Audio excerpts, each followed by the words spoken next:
Hello again. If I were to ask 100 people, what is the purpose in your life? The answers will be one of these four, maybe one or two others, but they're very common. I want a good job. That's security. I want good finances and financial freedom. That's power in a way. I want a good family. That is comfort and care. I want social acceptance and respect amongst my friends. That is popularity. I'm sure that these purposes in life will never bring you lasting happiness or internal security. Believe me on that.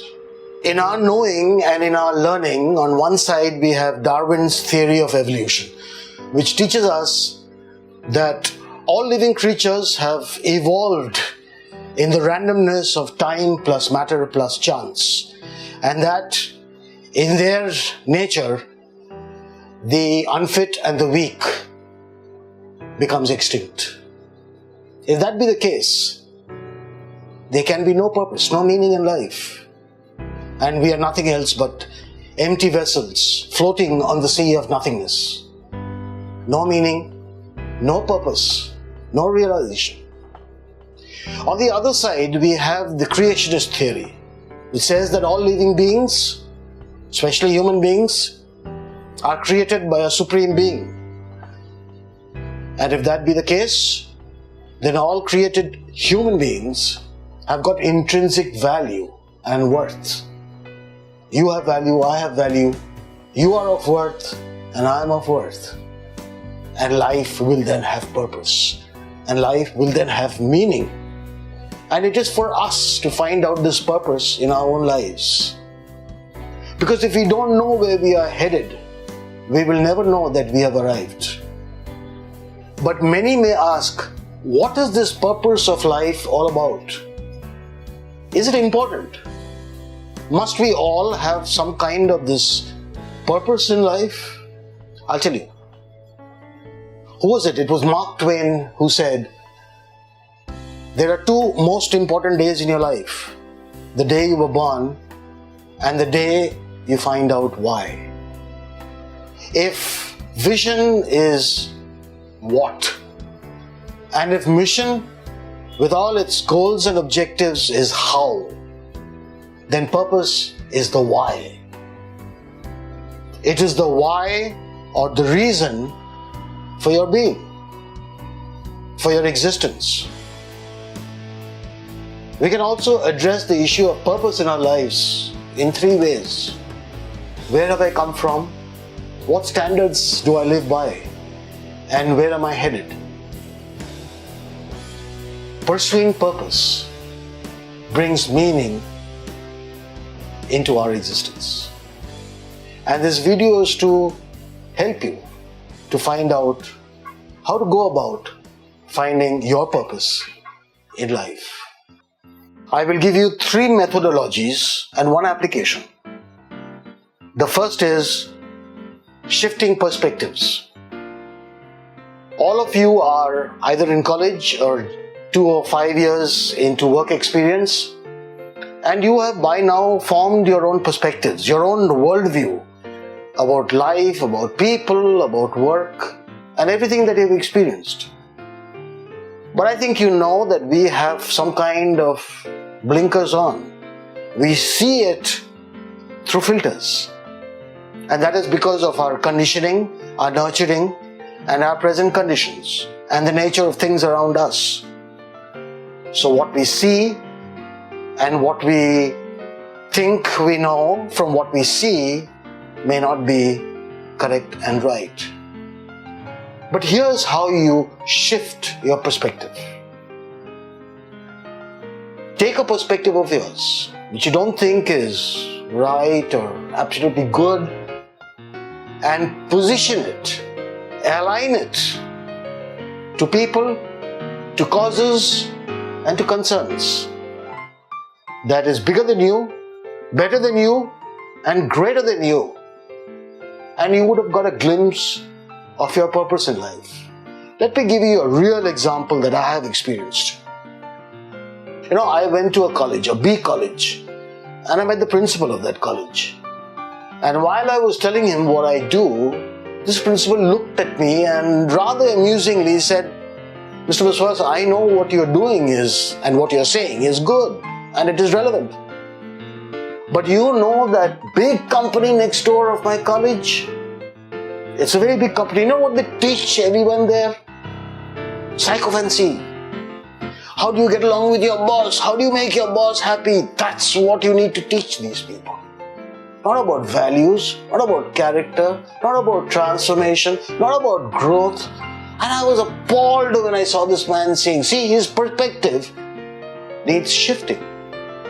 Before I left, I told him that, sir, if you don't mind, can I say something to you?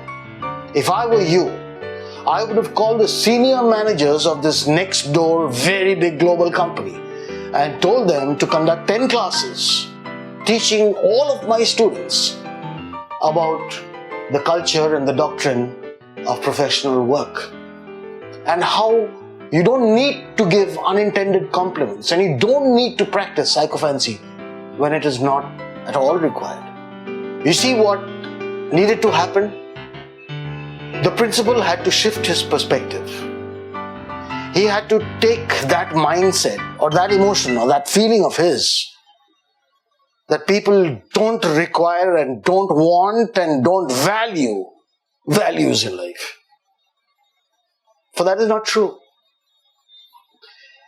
And that by shifting his perspective, he has positioned it to his people, many students, many young adults, into something which is greater than him, into something which is beyond him, into something through which many will benefit. Time of reflection, time of alignment, time of broadening and shifting your perspective into causes and concerns that will lead to thoughts and thinking which will benefit many. First question that you need to ask is, which are your perspectives which you are unsure of it being right or good? For example, I will not trust anyone. I have reasons for that. I will not trust anyone. Shift this perspective, this mindset, to the big picture of people, causes and situations that is bigger, better and greater than you. I will look out and I will listen to most of everyone who comes to me because everyone has some kind of need. But I will do it with the intention of first trusting him unless given enough reasons not to do so. Then create the passion required for this. Every day live out this promise to yourself, for it should make you sing. It should make you cry. It should make you dream about it. Identify your strength areas which are required to complement the passion. For example, in this case, in order to trust people, your passion will be on developing your strength area of empathic learning, genuine care, serving attitude. Next, seek mentor validations. It could be one of your senior relatives, could be one of your elder cousin brothers, sisters, it could be one of your senior friends. And lastly, lose yourself in it. From after shifting perspective, let me move on to the second methodology, which is creating passion. You know what is passion?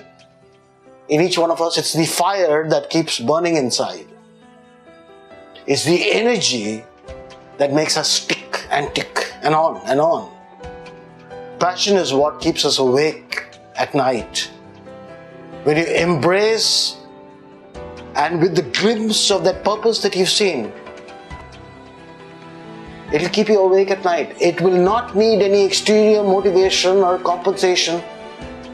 You see, passion is something that sets you apart in this world full of apathy and averages, I say.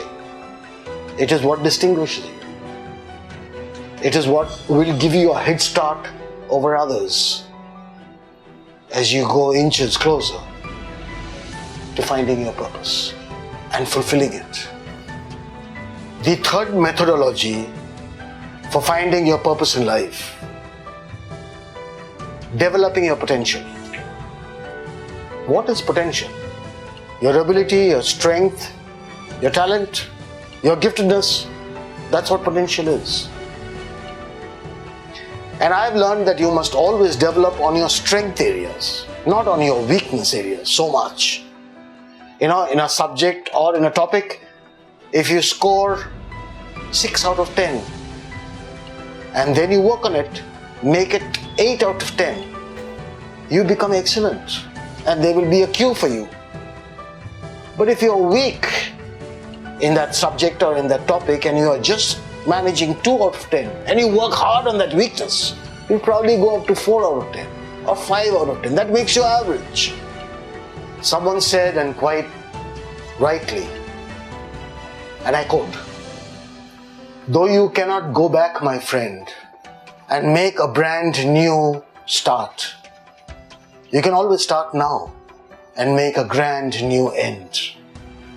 It can happen to you. It happened to me. So here's the way forward, step by step. Use it, note it down, think about it, reflect on the methodologies and apply it.